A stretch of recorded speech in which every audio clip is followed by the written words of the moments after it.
This is the Georgia Dog Podcast on the Believe Podcast Network. Doesn't it? It did.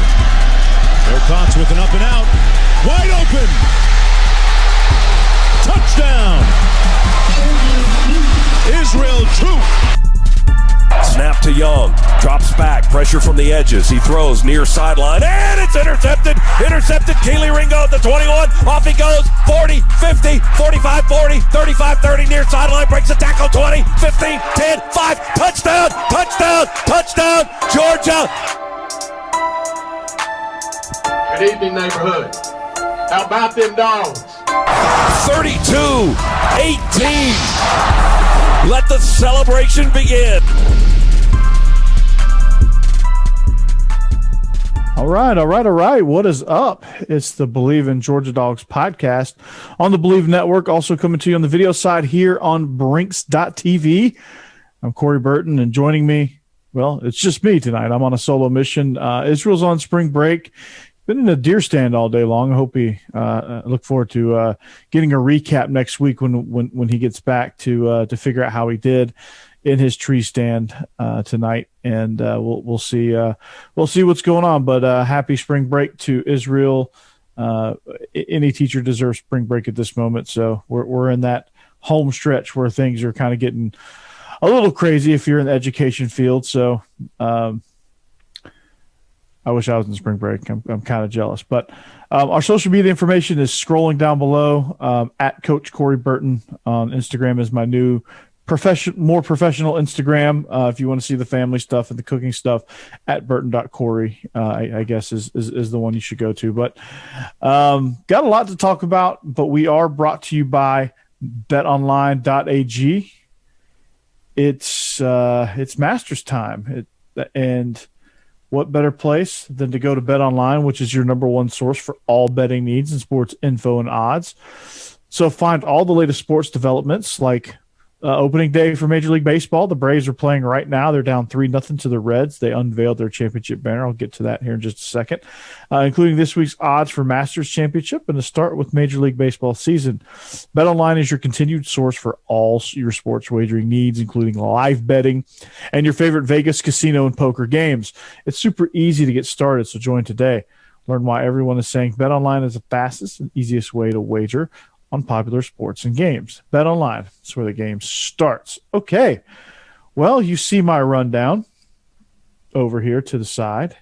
You see that we got some spring practice updates. There was a spring scrimmage, scrimmage number 1. I'm sure there'll be another scrimmage here coming up soon. We're going to talk a little Georgia baseball, a little MLB.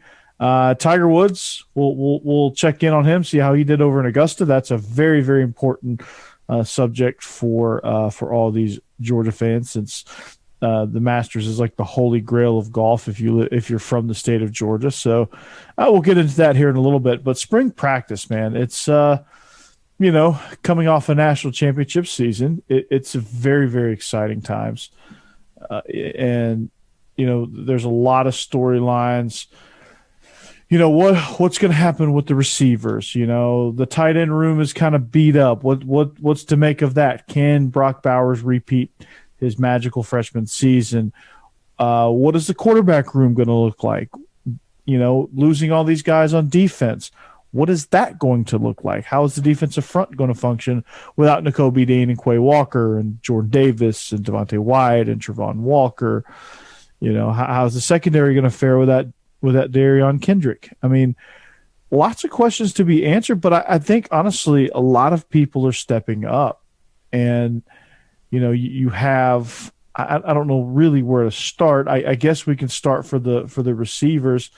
I think when you watch practice and when you look at it, if you had to pick 2 weak points, weak is kind of like one of those operative words. I wouldn't really call it a weak point, but if you had to point to a questionable position group, wide receiver is certainly one of them for Georgia, because in essence they lack depth and they lose a big-time playmaker in George Pickens. He's heading to the NFL. So how do you replace him? Well, Jermaine Burton was supposed to be the answer. He's now at Bama. So what do you do now? Well, you got Ladd McConkey, you got A.D. Mitchell, who had really outstanding seasons for Georgia last year. But what do you have outside of that? We know it. We know A.D. Mitchell is turning into a star. I mean, you saw it in that. You saw it down the stretch of the season. He matured as the season went on.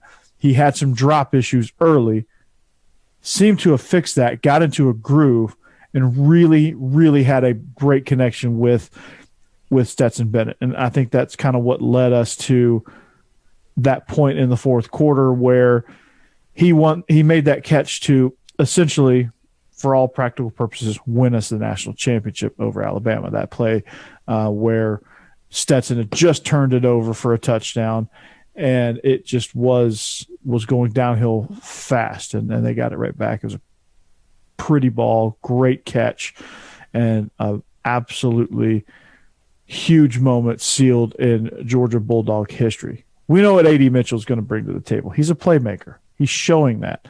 Ladd McConkey, he's a great slot guy, can pull away. It's a great situation to be in with those two. I think you're going to be, I think those two are going to be a factor. But who else is going to step up? Well, let's look at our injured guys. Kyrus Jackson, Dominic Blaylock, Marcus Rosemy-Jack-Saint. They're all working hard. They've all had a pretty good spring as far as getting bounced back. I think Dominic Blaylock is starting to look like his old self. Kyrus Jackson is coming to form. They've had some good moments in scrimmages and team sessions. Marcus Rosemy-Jack-Saint, I think, is starting to progress a little bit, although I don't know how rapid that progression is going, but he's having some good moments in spring camp to make you think that you will be they'll be in okay shape. So I'm excited for this group, but two names that have really kind of stood out is Denila Morissette and C.J. Smith. I think those are two names that you should really pay attention to in this wide receiver room because they are coming on strong. They're both early enrollees. Denila Morissette is early enrollee from Brookwood, just coming in very, very strong, very fast out of the gate, and it's a good thing to see. And I'm excited to see the progress of it. I can't wait for these wide receivers to pop. And so I'm very, very, very hopeful there. So you look at the tight end room now, Brock Bowers, he's recovering. He had off-season shoulder surgery. What is to make of this room? Well, you have Darnell Washington, who looks like an NBA center out there. He looks like the Duke version of Zion Williamson with his body style. Looks like he should be playing in the NBA. And you look at Oscar Delp. He's an early enrollee. What is he doing? He's turning a few heads in camp. He's making some plays. I think he's still got a little bit of time to develop, but he's starting to make some plays, and he's starting to kind of make a name for himself as well. He's starting to get noticed a little bit. Riley Good, what's he going to do? What are some of these other guys going to do? Eric Gilbert, I think he's back and forth between tight end, and he's going to be kind of a hybrid type weapon. What is he going to bring to the table? He's progressing very, very well. He's an intelligent kid, and just kind of picking things up. And I think he's finally in a good state of mind. So, that's another position to look out for. They did really well in the scrimmage. The passing game looked really, really good in the scrimmage, and I'm excited about that because all the quarterbacks look good. Obviously, Gunnar Stockton had some freshman moments, and some of the speed of the game type stuff that Brock Vandegrift went through, Carson Beck went through, Stetson Bennett has been through it as well. Stetson looked like a freaking he looked like a baller. He came out. This is the best football he's played since he's been here. He is dialed in. He's got. I think it's because he knows he's the guy now. I think it's because he has worked himself into a level of confidence that, hey, I know I can get it done. I got it done. And I know what preparation led me to that point. And I'm going to go above and beyond that because that's what I got to do, and that's what I'm going to do. And that's kind of how he's wired. So, again, Stetson Bennett is continuing to push the bar for the rest of the guys. But that's not the story. We know Stetson, if he was going to come back, he was going to be the guy. And he was going to have to prove that he was going to be the guy. That's just kind of how Kirby does it. Who's next? Carson Beck. He's shown the most poise. He's shown the most leadership. And none of that's a surprise because he's been there the longest.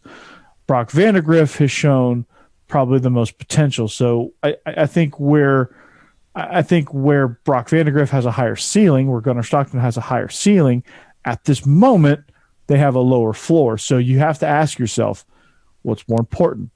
Higher ceiling, lower floor, or slightly less ceiling, but a much higher floor? As a backup, honestly, I think you're going to take the high floor because he can. Carson Beck could come in a pinch and do some things to help keep you above water. But if you need a playmaker, if you need somebody that's going to make some things happen, to me, Brock Vandegrift and Gunnar Stockton are very relatively the same. I think they're both 5-star versions of Stetson Bennett, like physical talent, mental talent. I guess Stetson is way above everybody else, which he should be because he's played 2 full seasons. He's seen just about every situation that you could be in as a starter. He's faced all kinds of adversity, people doubting him in and out of the lineup, goes from starter to third string, back to starter, back to third string, just kind of being jumbled around. If you just look at his story, it's mind-boggling. So what's going to happen with those quarterbacks? We shall see. G-Day's coming up in a couple of weeks, I think, or in a week or so.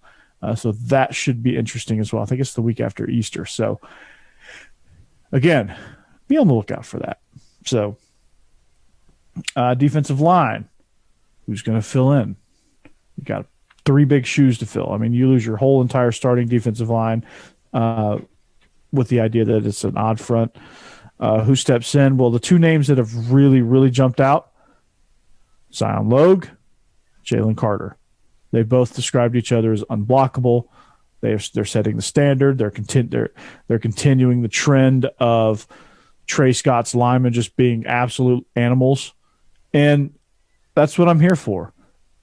But the concern is the lack of experience. I think when you have guys like Jordan Davis, Devontae Wyatt, Trevon Walker, I think scheme-wise you can do a lot more because those guys are a lot more advanced mentally when it comes to the scheme, mentally when it comes to experience, that they can take a few more chances. They can do some more creative things scheme-wise. I don't think early on that you're going to be able to do some of that stuff not because Jalen Carter and Zion Logue are lesser players. That's not what I'm saying at all. They're just as bit capable as those guys that are leaving for the NFL draft. Although I don't think you're ever going to find another Jordan Davis. That guy's a freak. And we'll talk more. My goal is to get Joe DeLeon on to talk NFL draft. A lot of prospects to talk about, so we'll see kind of where that is. But just exciting times with the defensive line. I think Trey Scott obviously earning his money, so it's going to center around Jalen Carter, Zion Logue. I think Zion Logue's going to play the nose. Carter's going to play one of the 4 techniques, and I'm not sure who's going to be in that other spot. That's going to be the question. Does Bear Alexander come in and jump into one of those spots? Who knows? But that's where we're at there. Here's the question. It goes beyond personnel. It goes beyond, and I'll ask Israel this again next week, but I'll kind of give my piece on it right now. The question is that, and you probably could ask this of any national champion. You could ask Alabama this. You ask Clemson. You can ask USC when they were winning them. You can ask Nick Saban when he was winning them at LSU. You can ask Urban Meyer when he was winning them at Florida. So on and so forth. You just go down the list of national champions from now and all the way back till the beginning of time. You ask them, okay, you win a national championship. You come to spring. How do you raise the bar? How do you set the standard to avoid complacency? That is the question. How do you get? I mean, because it's just human nature that when you win the highest prize in your sport, to think that you've arrived. So as a coaching staff, starting with Kirby Smart and working all the way down through the analyst and people in the building, what is the standard? What is that? How do you replicate that same type of energy? How do you replicate that same kind of environment? How do you avoid the complacency? That is the golden question. And I can talk to blue in the face about this person here, this person there, Robert Beal filling in and getting some good reps. Who's going to fill in for William Poole? How do you replace Nakobe Dean? You're not necessarily replacing him with somebody, but it's all about resetting the environment, resetting the scheme so that somebody can kind of fit the same way. Like teams that reload, they're not reloading necessarily with players. I mean, it helps when you have Dallas Turner to kind of carry the torch for William Anderson. But don't think for 1 second that Nick Saban and Pete Golding aren't molding the scheme now to fit Dallas Turner so that he can be successful. Don't think that that's not part of the plan. Don't think it's going to be the same exact blueprint and expect whoever's filling in for Nakobe Dean to play like Nakobe Dean, because it's not going to happen. You have to tailor your approach. So you're going to have, on paper, a weaker front seven, just by the nature of you're losing 4 first-rounders, and several draft picks. I mean, you're going to have 3 defensive linemen and 2 linebackers. Probably go in the first 2 rounds. You're going to have another linebacker go. So you're having 6 people in your front seven. One who didn't even start, Channing Tindall, that's probably going to get drafted, probably going to make a ball club. And how do you replicate that? Well, you got to reset the standard.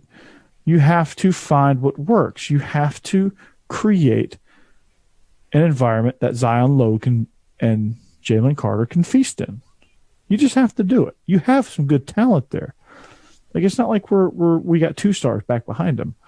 So to think we're going to take a huge dip is kind of naive or kind of a bad thought, because you have the talent there, and we're going to look slightly different because we have new coordinators calling shots. So it's going to look slightly different. It's going to look different to be tailored to this new core of linebackers. We're going to have some defensive backs competing. How are they going to look? Are we going to play a lot more man this year? Are we going to try to play some zone? Are we better at zone than we are at man? What are we good at? Because Kirby Smart does a lot. Coach Smart does a lot. Glenn Schumann, Will Muschamp, they bring a lot to the table defensively. What are they going to do? Offensively, you no longer have Zeus and Cook. What does that mean for Todd Monken? Well, Kenny McIntosh and Kendall Milton probably will allow you to not have any drop-off whatsoever. Stetson Bennett comes back. So not much is probably going to change offensively, but you add a piece to Eric Gilbert that gives you that 13 personnel package again with Darnell, Brock, and Eric Gilbert, paired up with A.D. Mitchell. That's going to give you a hell of a personnel package. But it's all goes back to what's being pushed down from the top. What's that standard? That's got to be the golden question. We'll see G-Day. We'll kind of see where this team is. Are they reading their own press clippings? Are they smelling themselves a little bit? Or can Kirby keep these guys hungry? Which, from what I'm hearing, they're hungry. So what I'm hearing is these leaders are still stepping up. So I'm not all that worried about it. So that's the spring update. Very excited about that. Very excited about what I'm going to see this upcoming season. So that's football. So let's track on. Let's move on from spring practice. Let's talk about some baseball. All right. Georgia baseball had a stinker 2 weeks ago against Kentucky. Right. Everybody's sitting here going, "Oh man, here we go. this is where it's going to get bad. Then here comes the Gators. Well, it's the Gators, right? We've always had trouble with the Gators. We have trouble with the Gators in a lot of sports, except football lately. What happens? Well, we get down, we come back, have a walk-off win on Thursday. We win 6-1 on Friday in a game that never was really that close. And then Saturday, I think it was like 14-8 or something like that. It's 14-5 or something like that. But we complete the sweep. Lose a tough one to Clemson on I think it was Tuesday. But we're playing some really good baseball finally. I think our pitching is starting to kind of come around. They had a much better stretch of games. Our bats came alive in that Florida series. So, but this weekend we actually travel to Columbia, South Carolina. We have a 3-game set starting tomorrow night or tonight as we record tomorrow night. But starting a 3-game set Friday, Saturday, Sunday. Georgia's 22-7. South Carolina's 14-14, which is not where you expect South Carolina to be. They're having kind of an off year, but it's one that I think if you can go on the road to a place like South Carolina, which I don't care if they're 14-14. This is the SEC, and South Carolina has proven that they can be good at baseball. And baseball is a finicky sport. One weekend you're off, one weekend you're not. Home field advantage is a real thing. But that's not the biggest story coming into baseball. Jonathan Cannon was set to start for Friday, but he felt a twinge in his back, in the back of his forearm, not his back, but in the back of his forearm. He was throwing a bullpen session on Tuesday, and felt some tingling. So they did some tests, they did some things. There's no structural damage according to the tests. So as of right now, the prescription is a little bit of rest. So sits out this series, maybe sits out until next week, and we'll kind of see where it is. And they're going to continue to evaluate. So, but that's kind of like I said that we had pitching problems.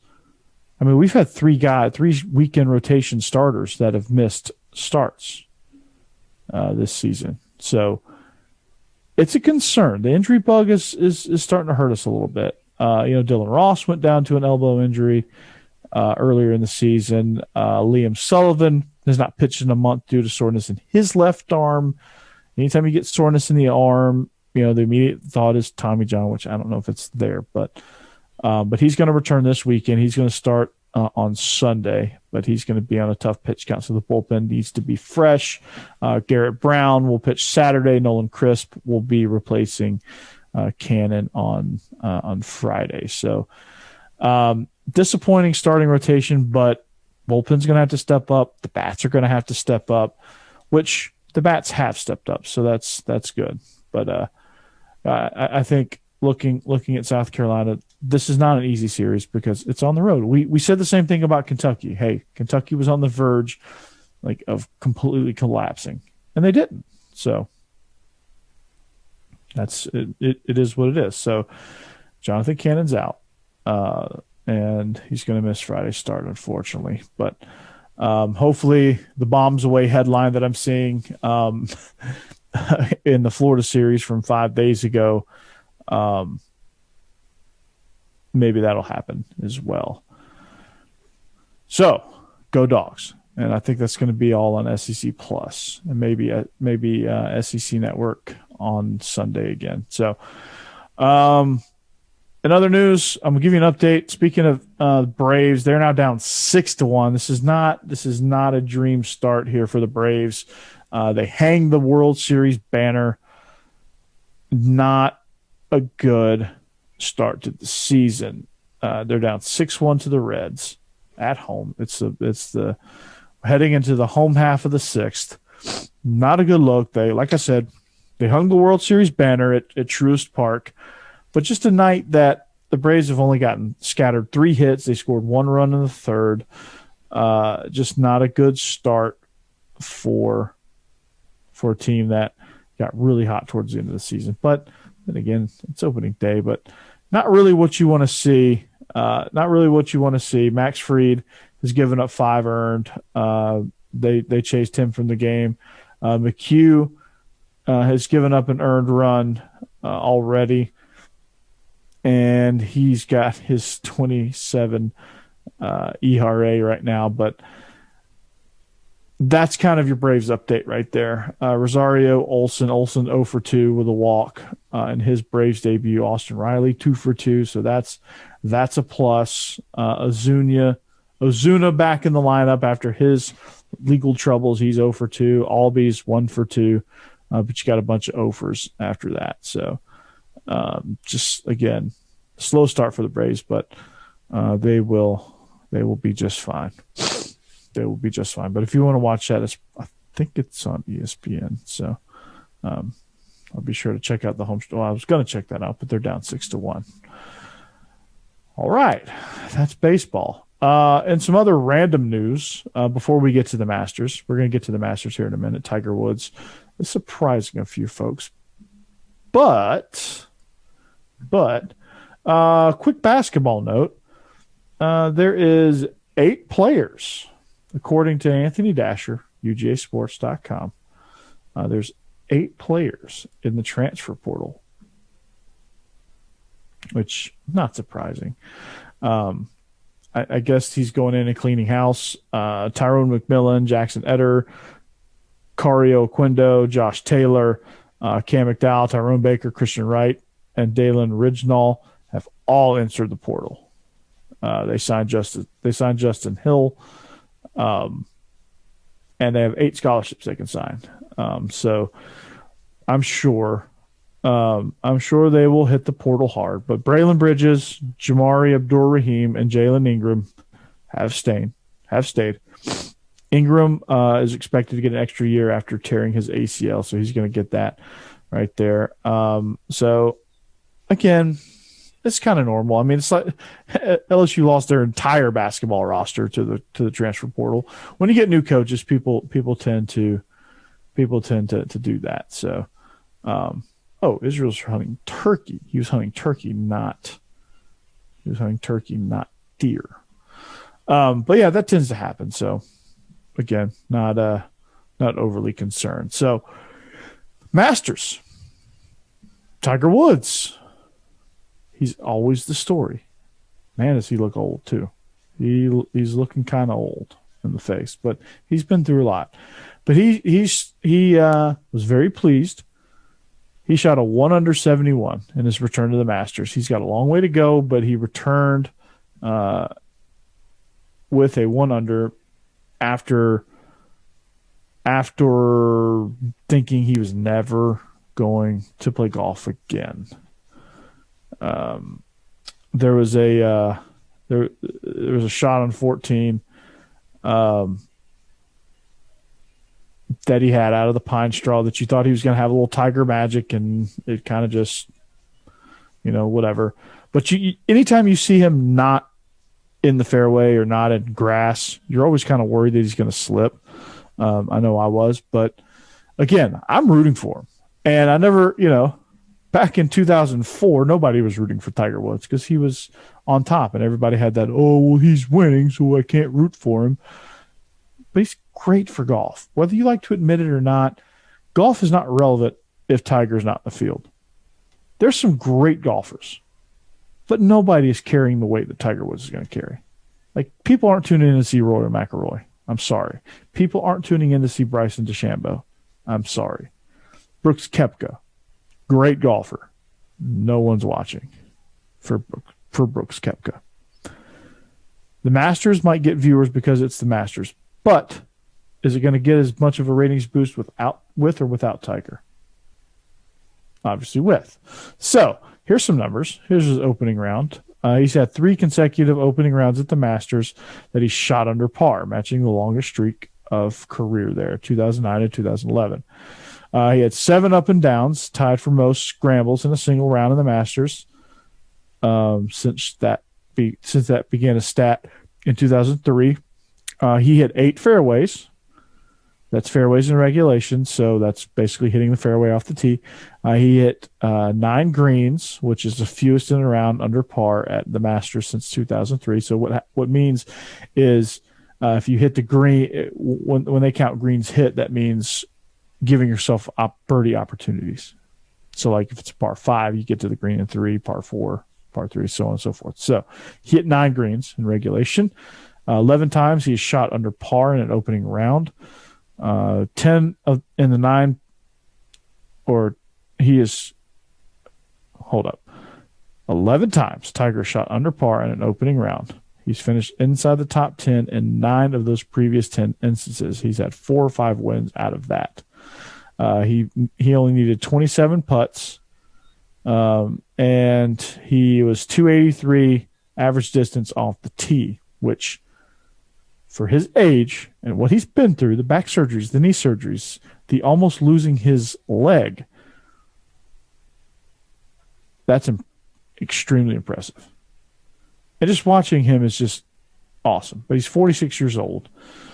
So you never know. Like, just his mystique and all that stuff. So he's only 3 back. He's got a long way to go. This is his first competitive round of golf in about 509 days. This is all according to ESPN. So it's going to be interesting, right? He hit one of his, he's making shots here and there. He's hanging around. So here's some scores from the Masters, from the Masters tournament. Your leader is Sungjae M at 5 under. Cameron Smith at 4 under, the Australian. Dustin Johnson, the 2020 pandemic champion, tied with Danny Willett and Joaquin Newman and Scotty Schaefer at -3. Corey Connors, Patrick Cantlay, Jason Kronkrak, Webb's are all at 2 under. Webb Simpson, Harold Varner, Will Zalatoris, Matt Fitzpatrick, Henry Riggs, Kevin Nodd, Daniel Berger, Tiger Woods, Tony Finau, all sitting at -1. You got a whole host of people, including former champ Sergio Garcia at even par. Let's see. Hideki Matsuyama, last year's champion, is also sitting at even par. Had a great champions dinner from what I heard. You have Russell Henley, the Georgia Bulldog, Bubba Watson, Tom Hogue at +1, Rory McIlroy at +1, Patrick Reed, former champion, sitting at +2, John Rahm, one of the favorites to win, him and Jordan Spieth, and Xander Schauffele are all sitting at +2. And Mike Weir, former champion, at +2. Adam Scott, a former champion. Zach Johnson, former champion, all sitting at +2. And Brooks Koepka at +3. Bryson DeChambeau at +4. I don't think he's going to make the cut. Justin Thomas at +4. I'm just giving you guys some notable names here. And Paul Casey withdrew, which that might be his last Masters. Vijay Singh up in this mix at +6. That's a name I haven't heard in a while. So those are some notable scores with that. So very, very exciting times. It's Masters week, so we're going to we're going to take a look at that. So there's your Masters update. I'm excited for this tournament. I think it's going to be a great stretch run. I think you had a lot of guys right there bunched up in contention. So I think you're going to see what Tiger Woods is made of. And I'm excited for it. I'm here for it. For sure. So the last thing I'll say about the Masters, there is 6 Georgia Bulldogs playing in the Masters. Or actually, there's probably more than that now. This is the best finish. You have Russell Henley, Kevin Kisner, Sepp Straka, Hudson Swafford, Bubba Watson, Harris English, all in the Masters. from the University of Georgia. And for those that like to have fun and say that and to say that what's his name, Patrick Reed is a Georgia Bulldog, he is not. He is not. He actively roots against Georgia, actually. So, but that's going to do it. That's going to do it for me here on the Believe in Georgia Dogs podcast. I hope you enjoyed it. I hope you enjoyed the solo mission. I haven't done one of these in quite some time, so it's fun. It's fun to get in here and chop it up for a minute and shoot my opinions nonstop. Do it Colin Cowherd style, Dan Patrick style, Rich. But if you like it, subscribe, comment, find us on YouTube, find us on social media. It's all scrolling down right below me, so just check us out. Make sure you join the family because this thing's going to grow rapidly. We're going to start trying to get some guests. We're going to do some big things. Israel's doing a tremendous job. We got good chemistry, so we're gonna keep it on. Keep it on. So we are the Believe in Georgia Dogs podcast, presented by Bet Online and Brinks.tv. We thank you for watching. We thank you for listening. Have a great weekend. And as always, go Dogs. This is the Believe in Georgia Dogs podcast on the Believe Podcast Network.